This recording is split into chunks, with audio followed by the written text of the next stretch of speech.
This year, I decided to make holiday gifts for my friends by myself. I wanted to give something special and personal. I thought that handmade gifts would be perfect.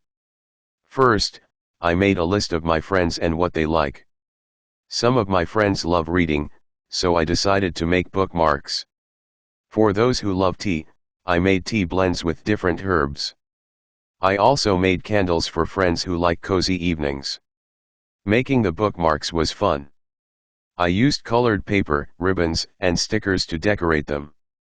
For the tea blends, I mixed different dried herbs and put them in small, pretty bags. Making candles was a bit harder, but I followed an online tutorial, and they turned out great. I wrapped all the gifts in beautiful paper and wrote cards for each friend. I felt happy imagining my friends opening their gifts. It took a lot of time to make everything, but it was worth it. When I gave the gifts to my friends, they were surprised and happy. They said that the gifts were special because I made them. I was glad to see their smiles. Making gifts by myself was a great experience. I plan to do it again next year. Why did the person decide to make gifts by themselves? What types of gifts did the person make? How did the friends react to the gifts?